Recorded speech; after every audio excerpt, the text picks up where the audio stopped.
इस्लामी इनकलाबी guard corps यानी IRGC की navy ने यह खबर दी है, ये उसने बताया है कि अमेरिकी और इस्राएली दहशतगर्द ठिकानों पर, जो उनका कहना है कि दहशतगर्द ठिकानों पर और उनके खिलाफ 4 कार्रवाइयां अंजाम दी गई हैं, जो बड़ी कार्रवाइयां हैं, जो ऑपरेशन ट्रू प्रॉमिस 4 की 88वीं लहर का हिस्सा थी। जी हां, यानी कि जो मिसाइलों का जत्था या बराज ऑफ मिसाइल जो दागे जाते हैं, यह 88वीं बार है कि यह मिसाइलों का बराज, मिसाइलों की लहर दागी गई है। यह आईआरजीसी का कहना है। यानी आईआरजीसी या यूं कह लें कि ईरान हमले करने से बाज नहीं आ रहा है। ईरान बार बार यह कह रहा है कि हमने पहले ही चेतावनी दी थी कि हम हमले की शुरुआत नहीं करेंगे, लेकिन अगर हम पर हमला किया गया तो हम जवाबी हमले में शदीद हमला करेंगे, जोरदार हमला करेंगे। और यह जोरदार हमले का सिलसिला 88वीं बार तक पहुंच गया है। आईआरजीसी यानी इस्लामिक रिवॉल्यूशनरी गार्ड कॉर्प्स के पब्लिक रिलेशन जो शोबा है, उसने ऐलान किया है कि नौसेना बलों ने यानी नेवी ने दुश्मन के ठिकानों पर भारी हमले किए हैं।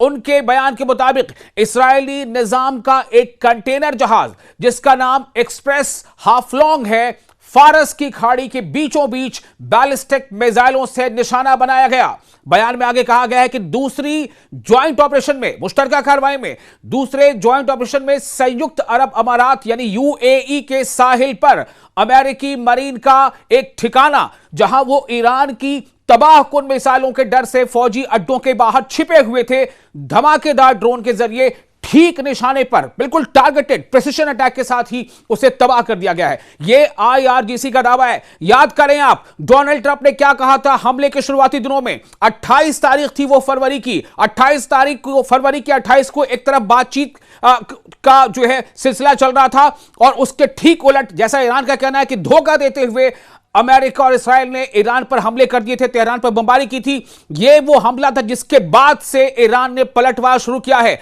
आईआरजीसी नेवी ने बहरीन में मनामा एयरपोर्ट के करीब अपने बेस के बाहर तैनात अमेरिकी 5th फ्लीट के काउंटर ड्रोन सिस्टम को भी तबाह कर दिया। बयान में यह भी कहा गया है कि कुवैत में जाबिर अल अहमद नामी अमेरिकी ठिकाने पर मौजूद 2 एडवांस्ड अर्ली वार्निंग रडार को भी ड्रोन से निशाना बनाया गया है। तो कुवैत ने भी एक तरफ जहां इस्राएली टारगेट्स को लगातार हिट कर रहा है ईरान यानी आईआरजीसी, वहीं दूसरी तरफ मिडिल ईस्ट में, जिसे हम कहते हैं वेस्ट एशिया में भी यानी मगरबी एशिया में भी, चाहे वो सऊदी अरब हो, चाहे यूएई हो, या बहरेन हो, या कतर हो, या जॉर्डन हो, या कुवैत हो, इन तमाम मुल्कों में जहां कहीं भी अमेरिका के बेसेस हैं, अमेरिकी फौजी अड्डे हैं, या दूसरे अमेरिका का जो वहां पर पूरा रडार सिस्टम है, जो मिलिट्री या वॉर के लिए जो कम्युनिकेशन सिस्टम है, उसे चुन चुन कर ईरान निशाना बना रहा है। आईआरजीसी के बयान में दोहराया गया है कि जल डबरू मध्य हर्मुज यानी कि स्ट्रेट ऑफ हॉर्मुज, जिसे हम कहते हैं आबनाए हुर्मुज, वो पूरी तरह से उनके कंट्रोल में है, ईरान के कंट्रोल में है। और इस हद तक कंट्रोल में है कि डोनाल्ड ट्रंप भी अब यह बयान देने पर मजबूर हो गए हैं कि स्ट्रेट ऑफ हॉर्मुज पर कंट्रोल खत्म किए बगैर हम जंग से बाहर निकल सकते हैं। यह डोनाल्ड ट्रंप का कहना है। क्योंकि डोनाल्ड ट्रंप ने जितनी ताकत लगानी थी अब तक लगा ली। डोनाल्ड ट्रंप ने कई दूसरे मुल्कों को स्ट्रेट ऑफ हॉर्मुज को खाली कराने के लिए मदद की अपील की, मुल्कों ने उनकी बात नहीं मानी। जर्मनी ने मना कर दिया, इटली ने मना कर दिया, फ्रांस ने मना कर दिया, स्पेन ने मना कर दिया, यूके ने मना कर दिया, यहां तक कि चीन ने भी मना कर दिया। अब क्या कह रहे हैं डोनाल्ड ट्रंप? अब कह रहे हैं कि जाओ और तेल ले लो, और हिम्मत है तो स्ट्रेट ऑफ हॉर्मुज भी खाली करवा लो। यानी तंज कसा जा रहा है डोनाल्ड ट्रंप की तरफ से। आगे बताता हूं कि बयान में जो आईआरजीसी ने जो बयान दिया है, उसका कहना है कि स्ट्रेट ऑफ हॉर्मुज पर हमारा अभी पूरा कंट्रोल है। बयान में चेतावनी दी गई है कि दुश्मनों की जरा सी हरकत का जवाब मिसाइल और ड्रोन हमलों से दिया जाएगा। ऑपरेशन ट्रू प्रॉमिस, यह नाम है ईरान के ऑपरेशन का, जो अटैकिंग ऑपरेशन है उसका नाम क्या रखा है? ऑपरेशन ट्रू प्रॉमिस 4 यानी वादे सादिक, मुहिम वादे सादिक 4। तो इसकी 88वीं लहर यानी 88th barrage of launch missile launched and drone launched 28 फरवरी को अमेरिका और इस्राएल की तरफ से ईरान के खिलाफ शुरू की गई जंग के बाद से ईरान की तकरीबन रोजाना की जवाबी कार्रवाइयों की एक कड़ी है। तब से ईरान की मुसल्लह अफवाज पश्चिमी एशिया में यानी मगरबी एशिया में, वेस्टर्न एशिया में अमेरिकी फौजी अड्डों और कब्जे वाले इलाकों में इस्राएली ठिकानों को मिसाइल और ड्रोन हमलों की लहरों से लगातार निशाना बनाती आ रही है। बेशक ईरान पर भी हमले हो रहे हैं, बेशक ईरान का भी नुकसान हो रहा है, लेकिन यह जंग है, जंग में तो नुकसान होगा ही। लेकिन आपको यह बता दें कि ईरान घुटने नहीं टेक रहा, जैसा कि डोनाल्ड ट्रंप का दावा था कि 1 हफ्ते काफी होंगे। आप देखें 1 महीने से ज्यादा हो गया है और अभी भी Donald Trump state of Hormuz खाली नहीं करा पाए हैं। ये सिर्फ इस तरह की बातें चल रही हैं कि अमेरिका जो है अपनी ग्राउंड इन्वेजन शुरू कर सकता है, वो अपनी मरीन भेज रहा है, वो अब 3000 और जो फौजियों की टुकड़ी भेज रहा है। ईरान का क्या कहना है? Come let us to the hell, यानी अगर आप आते हो तो आओ, आपका इस्तकबाल है, आपका वेलकम है, और आओ आपके लिए हम इस जगह को जहन्नुम बना देंगे, आपको हम शार्क मछलियों का निवाला बना देंगे, आप चल कर आओगे लेकिन आप चलकर वापस नहीं लौट पाओगे। ये इस तरह की बातें कही जा रही हैं IRGC के और ईरान के फौजी जो कमांडर्स हैं उनके जरिए से। IRGC ने इन कार्रवाइयों को अंतरराष्ट्रीय कानून के तहत जायज खुद दिफाई करार दिया है। कौन सी कार्रवाई? स्टेट ऑफ हॉर्मुज़ पर कंट्रोल करना। हाल के दिनों में ईरानी हमलों की पैमाइश और सटीकता में इजाफा हुआ है, यानी ईरानी जो हमले हो रहे हैं वो बिल्कुल प्रिसाइज और टारगेटेड है। आपको एक बात और बता दें, सोमवार को IRGC ने ऑपरेशन ट्रू प्रॉमिस 4 की 87वीं लहर अंजाम दी थी, यानी इससे पहले वाला जो बराज था, जो हमला था, जिसमें पूरे इलाके में अमेरिकी कमांड सेंटर्स और फौजी ठिकानों को निशाना बनाया गया था। यह कार्रवाई रियल एडमिरल अली रजा तंगसीरी की याद में की गई, जो ईरान के साहिली दिफाई इंतजामात को मजबूत करते हुए शहीद हो गए थे। इस ऑपरेशन में UAE के अल मिनहाद एयर बेस के करीब एक अमेरिकी कमांड एंड कंट्रोल सेंटर को पूरी तरह से तबाह किया गया, जहां 200 से ज्यादा अमेरिकी कमांडर और अफसर मौजूद थे। साथ ही बहरीन में अमेरिकी 5th फ्लीट के कमांडरों के ठिकाने को भी निशाना बनाया गया।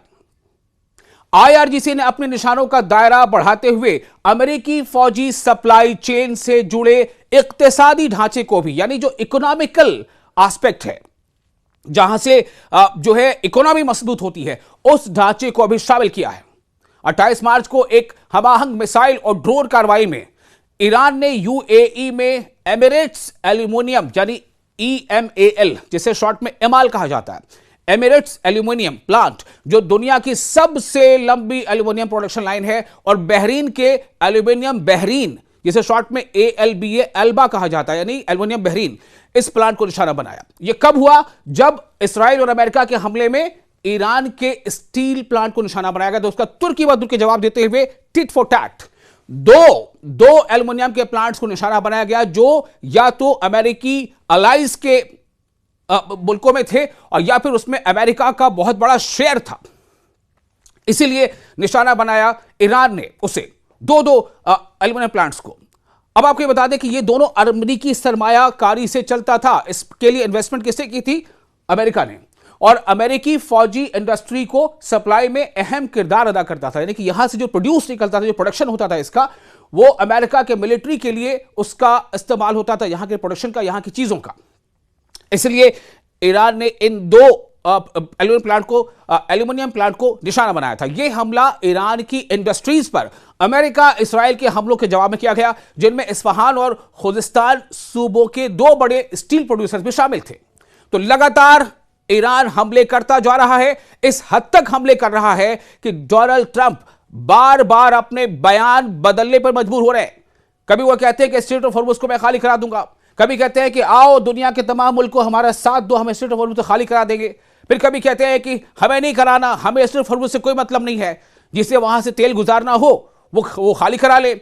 अब उन्होंने ब्रिटेन को बड़ा तंज आमेज लहजे में कहा है कि थोड़ी हिम्मत दिखाओ और जाके स्ट्रेट ऑफ हॉर्मुज़ खाली करा लो और तेल वहां से गुजार लो, और नहीं तो फिर हमसे तेल खरीद लो। मतलब इस तरह की बातें अब वो अपने दोस्त मुल्कों से कह रहे हैं, चूंकि उनके जो दोस्त मुल्क हैं सो कॉल्ड, चाहे यूके हो या फिर फ्रांस हो या इटली हो, ये सब, या स्पेन हो, इन तमाम मुल्कों ने अमेरिका का साथ देने से ईरान के खिलाफ जंग में मना कर दिया। इन मुल्कों का यही कहना है कि ये वॉर, ये लड़ाई आपकी लड़ाई है, हमारी नहीं। यहां तक कि फ्रांस के जो इमैनुअल मैक्रों हैं, उन्होंने तो एक अजीब सी बात कह दी थी कि हम किसी देश के राष्ट्रपति जिसकी उम्र 79 साल की हो गई है, उसके मूड के हिसाब से फैसला नहीं ले सकते। और इसी का जवाब डोनाल्ड ट्रंप ने शायद अब दिया है एक तंजिया लहजे में। फ्रांस को भी इशारे में कहा है और यूके का तो बाकायदा नाम लेकर कहा है कि आप जाकर के होर्मुज खाली कराओ और तेल ले लो, हिम्मत दिखाओ और जाके लड़ लो, हम आपके लिए नहीं लड़ेंगे। अब ये अमेरिका का कहना है। अब आप देखिए ईरान की आखिर एक कैसी स्ट्रैटेजी है कि ईरान ने अमेरिका और उसके दोस्त ममालिक के बीच में ही दीवार खड़ी कर दी, और वहीं दूसरी तरफ ईरान को एक के बाद एक कई मुल्कों का सपोर्ट मिलता चला जा रहा है। या तो कुछ मुल्क ईरान के सपोर्ट में अपनी आवाज बुलंद कर रहे हैं, या फिर कुछ मुल्क ईरान का सपोर्ट का भले ही वो ऐलान नहीं कर रहे हो लेकिन वो अमेरिका का भी साथ नहीं दे रहे हैं। इतना ही ईरान के लिए शायद बहुत काफी है।